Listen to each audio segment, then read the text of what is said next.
다윗이 이르되 사울의 집에 아직도 남은 사람이 있느냐? 내가 요나단으로 말미암아 그 사람에게 은총을 베풀리라 하니라. 사울의 집에는 종 한 사람이 있으니 그의 이름은 시바라. 그를 다윗의 앞으로 부르매 왕이 그에게 말하되 네가 시바냐 하니 이르되 당신의 종이니이다 하니라. 왕이 이르되 사울의 집에 아직도 남은 사람이 없느냐? 내가 그 사람에게 하나님의 은총을 베풀고자 하노라 하니 시바가 왕께 아뢰되 요나단의 아들 하나가 있는데 다리 저는 자니이다 하니라.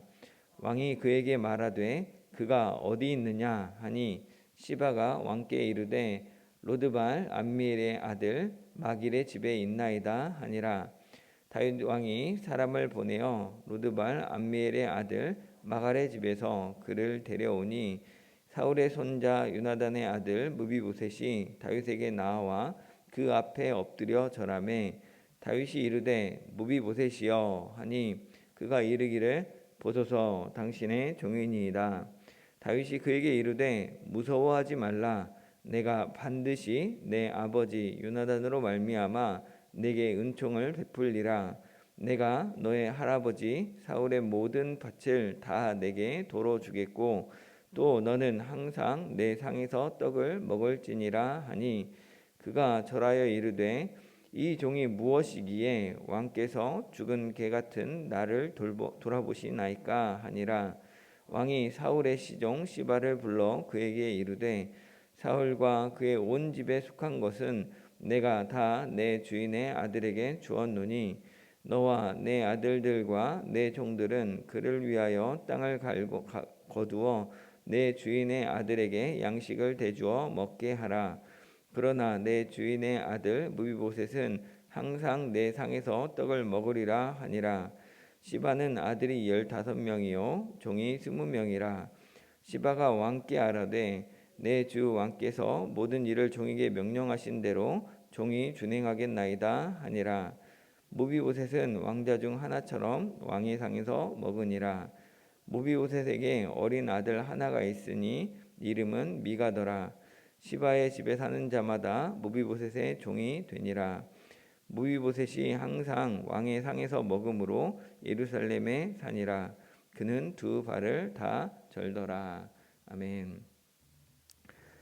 오늘 읽은 본문은 다윗이 예전에 요나단과 또 사울 왕과 했던 약속을 지키느라고 무비보셋을 찾아가지고 그에게 재산도 주고 또 그 다음에 왕과 함께 밥 먹을 수 있는 그런 특권을 베풀었던 모습을 보여줍니다. 예전에 사무엘상 20장을 보면 거기서 요나단과 다윗이 서로 이야기를 하고 맹세를 맺습니다. 그때 다윗은 사울 왕이 자기를 죽일 것 같아서 피해 있었고 요나단은 와서 다윗에게 우리 아버지가 너를 정말 죽이려고 하는데 내가 한번 알아보겠다라고 하고 내가 너 이렇게 선대하는 것처럼 다윗 너도 내가 요나단이 사는 날 동안에 나를 죽지 않게 해라. 그리고 너 다윗의 대적들을 지면서 다 쓸어버린 때에도 그때도 너의 인자함을 나의 집에 우리 사울 집안 요나단의 집안에서 끊어버리지 말라. 영원히 끊어버리지 마라라고 이렇게 요청을 했습니다. 그리고 나서 마지막에 이제 서로 헤어질 때 평안히 가라고 하면서 여호와께서 영원히 너와 나 사이에 있다. 또 너의 자손과 나의 자손 사이에 있다라고 서로 맹세하고 헤어졌었습니다. 또 사무엘상 24장에 보면 다윗이 그 엔게디 굴에 도망갔을 때 사울 왕을 피해 도망가서 숨어 있을 때 그때 사울 왕이 또 그 다윗이 숨어 있던 그 굴에 공교롭게 들어와서 뒤를 보는 일이 있었죠. 그때 많은 그 다윗의 부하들이 지금은 하나님이 손에 붙여주신 거다. 저 사울 왕을 죽여야 된다라고 얘기했을 때 다윗은 하나님께 기름 부음 받은 종을 어떻게 내가 죽일 수가 있겠느냐라고 말하면서 옷자락만 베었었죠. 그때 그 다윗이 사울을 살려주고 난 다음에 사울이 그 사실을 알고 나서 다윗에게 대해서 네가 진짜 왕이 될 것을 내가 안다. 그리고 원수를 자기 눈앞에 두고 살려주는 사람이 누가 있겠느냐. 너는 하나님의 사람이다 라고 인정한다고 하면서 네가 왕이 되면은 다윗 네가 왕이 되면은 너는 내 후손을 끊지 아니하며 내 아버지의 집에서 내 이름을 멸하지 아니할 것을 여호와 이름을 맹세해라라고 요구했었습니다. 이에 대해 다윗은 그대로 맹세를 했죠. 그렇게 시간이 지나서 이제 사울과 요나단이 죽고 또 다윗이 맨 처음에는 유다의 왕으로 있다가 그 다음에 사무엘 5장에 와서는 다윗이 온 이스라엘의 왕으로 등극을 하게 되죠. 그러면 다윗은 그 뒤로 자기가 있던 시온성 예루살렘 성을 정비하고 또 그 다음에 법궤를 가져오고 또 그리고 하나님께 감사기도를 하고 그 다음에 블레셋과 주변에 있는 대적들을 다 물리친 다음에, 그러니까 바꿔 말하면 어느 정도 왕권이 안정된 다음에 다윗은 요나단과 사울 왕에게 했던 약속을 떠올린 것 같습니다. 그래서 오늘 보면 1절에서 그 구체적으로 사울의 집에 아직도 남은 사람이 있느냐 물으면서 찾아가지고 요나단으로 말미암아 받았던 요나단으로 말미암아 그 사람, 만약에 사울의 종의 집에 아직도 남은 사람이 있다면 그 사람에게 은총을 베푸겠다라고 이야기를 한 거죠.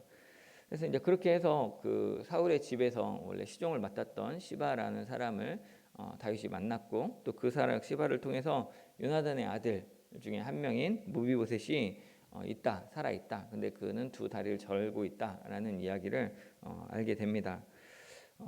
오늘 이 무비보셋에 대해서는 전에 사무엘하 우리 4장 4절에 보면 무비보셋에 대한 이야기가 간단히 좀 설명이 나오는데 사울의 아들 요나단에게는 다리 저는 아들 하나가 있었으니 이름은 무비보셋이라. 전에 사울과 요나단이 죽은 소식이 이스라엘에서 올 때에 그의 나이가 5살이었는데 그 유모가 안고 도망할 때 급히 도망하다가 아이가 떨어져 절게 되었더라라고 말해주고 있습니다. 그래서 이때 뭐 유치원 정도 되는 아이인데 그 아이를 안고 이제 사울과 요나단이 같은 전쟁에서 블레셋과 전투에서 죽었기 때문에 뭔가 이제 자신들에게 해가 있겠다라는 불안감을 가지고 유모가 그 아이를 데리고 피난을 가다가 놓친 거죠. 놓쳐가지고 떨어졌는데 장애를 한쪽 다리가 아니고 두 다리 모두 다 장애를 입게 되는 그런 사고가 있었던 거죠. 그래서 이 무비보셋은 오늘 본문 4절에 보면 로드발 암밀의 아들 마길의 집에 살았다라고 이렇게 이야기하고 있죠. 이 로드발이 정확하게 어디인지는 뭐 학자들마다 의견이 좀 나뉘고 있지만 대체적인 이야기는 일단 그 사울의 본거지였던 사울의 집이 있었던 기브아가 원래 사울의 고향인데 그곳에서 살지 않았던 것은 분명하고 또 한편으로는 그 기브아보다 예루살렘에서 더 멀리 떨어진 그곳이 아마 그 요단강 동편의 마하나임 근처라고 학자들이 추정을 합니다. 말하자면 아까 도망갔던 것과 마찬가지로 이 사울 왕이 죽은 뒤에 위태로워진 그 신변을 보호하기 위해서 아주 작은 마을에 숨어 들어가서 살고 있었다는 것이죠. 다윗 왕이 이런 무비보셋을 찾아서 데려오라라고 명령을 하자 무비보셋이 6절에서 다윗에게 앞으로 나와서는 엎드려 절했죠. 그리고 8절에서 이렇게 말하죠. 저는 당신의 종이니이다. 이 종이 무엇이기에 왕께서 죽은 개 같은 나를 돌아보시나이까. 자기를 종이라고 이렇게 다윗에게 나는 당신과 어떤 대적할 어떤 사람이 아니고 나는 종입니다라고 얘기를 했고 또 나는 죽은 개 같다라고 해서 이건 그 당시 이스라엘 표현으로 아주 이렇게 형편없고 아주 쓸모없는 하찮은 그리고 사람들이 가까이 하지 않는 그런 존재라고 스스로를 낮춘 표현이죠. 그래서 자기를 종이라고 죽은 개 같다고 이야기하면서 다윗이 자기를 부르는 거에 대해서 두려워하고 있고 또 자기가 없다고 표현하는 것 같습니다. 다윗은 이런 무비보셋에게 7절에서 이렇게 말하죠. 무서워하지 말라. 내가 반드시 내 아버지 요나단으로 말미암아 내게 은총을 베풀리라.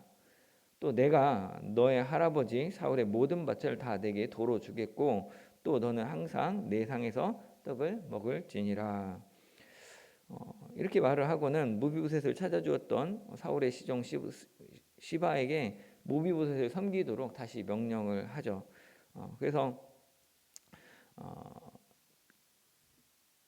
그 오늘 본문에서 보면 다윗은 자신의 삶이 안정되어 갈 때 왕으로서 자리를 찾아가고 자기가 원했던 염려하던 일들을 다 급박한 일 다 처리한 다음에 자신의 그 성공과 자신의 안정 또 안위에 자신의 명예에 도취되지 않았습니다. 다윗은 이렇게 뭔가 자리를 잡아가고 삶의 안정을 찾아갈 때 그때 내가 혹시 갚아야 될 은혜가 있지 않나? 내가 돌아봐야 할 곳은 있지 않나? 이렇게 돌아보았던 거죠. 자신이 어려울 때 도움받았던 것, 자신보다 자기를 더 사랑해준 어떻게 보면 친구 때문에 아버지하고 척을 진 그런 관계이기도 한데 그런 요나단의 사랑을 기억했던 것이죠. 또한 자신을 죽이려고 했었던 사울 왕이었지만 그 두 번이나 사울 왕을 살려주고도 사울 왕이 회개하지 않고 회개하는 듯하느냐 회개하지 않고 결국은 전쟁에 나가서 사랑한 친구와 그 아버지가 다 죽는 되게 장인이기도 했던 그 왕이 죽는 것을 보았지만 그 사울 왕과 했던 약속 사울 왕이 잠깐 회개했을 때 네가 진짜 하나님의 사람이다. 그러니까 너하고 나 사이에 좀 서로 회하지 않고 이렇게 해줬으면 좋겠다라고 했던 이야기를 그 당시 쫓기는 신세였던 다윗이 했던 그 약속을 기억하고 지금 자기가 모든 것을 다 가지고 있는 상황에서 그것을 지키려고 했다는 것이죠. 다윗은 애초에 그 자신이 보잘것없는 2세의 막내 아들로 양치기 소년이었다는 것이었지만 또 그 뒤에 사울 왕의 신임을 얻어서 왕의 식탁에서 그 요나단과 함께 식사를 하던 사람이기도 했죠. 그래서 원래 왕자들이 식사를 해야 되는 그 자리에 자기를 군대 장관으로 세워가지고 그 식탁에서 식사를 하게 했던 그 은혜도 기억하고 있었다는 것이죠. 그래서 마치 자기가 그렇게 사울 왕의 식탁에서 밥을 먹었던 것처럼 이제 요나단의 아들 모비보셋도 거기에서 밥을 먹도록 하는 것이죠. 우리가 삶을 살아갈 때 참 바쁘고 치열하고 힘든 삶을 삽니다. 이번에 애들 뭐 중도금만 좀 납부하고 나면 이번에 우리 남편 병치레만 좀 지나고 나면 우리 아이가 대학에 좀 가고 나면 하고 급한 일들을 치르게 되죠. 근데 그것들 다 치르고 나면 그 다음에 우리는 이제 내 아들 저기 무슨 대학 갔으니까 또 그거에 또 그 다음 또 장가 보내느라고 또 그 다음 태어났는데 또 다시 입원하는 것 때문에 다른 일들에 마음을 뺏겨서 사실은 은혜를 돌아보기가 쉽지가 않습니다. 저 역시도 마찬가지이지만 근데 오늘 다윗의 모습을 보면 당장 급박하게 자기가 해야 되는 그 상황 가운데 처해진 일들을 할 수밖에 없었지만 그 일들을 하고 난 다음에 그 순간에 자기가 돌아봐야 될 것이 무엇인지를 돌아봤다는 점은 참 도전이 됩니다. 내가 기억해야 될 은혜가 무엇인지 또 내가 돌아봐야 될 사람이 누구인지 한번 묻고 찾고 데려다가 자기 식탁에 초대하고 그에게 필요한 것들을 공급하는 은혜를 베푼 것이죠. 우리도 그런 은혜의 사람이 되면 좋겠다는 생각을 해봅니다. 또 오늘 본문에서 또 한 가지를 생각해 보자면 오늘 본문에서 이 다윗이 보여주는 모습 그러니까 사실은 왕이지만 그리고 자기가 은혜를 베풀어야겠다고 약속을 했기 때문에 그 자격 없어 보이는 세상적인 관점으로는 오히려 경계해야 될 혹시라도 반란이 일어나지 않도록 이전의 왕조들은 굉장히 강하게 라이벌 그 이전 왕조들을 다 숙청하거나 이런 일들을 했었는데 그렇게 하지 않고 오히려 그 자격 없는 자를 이렇게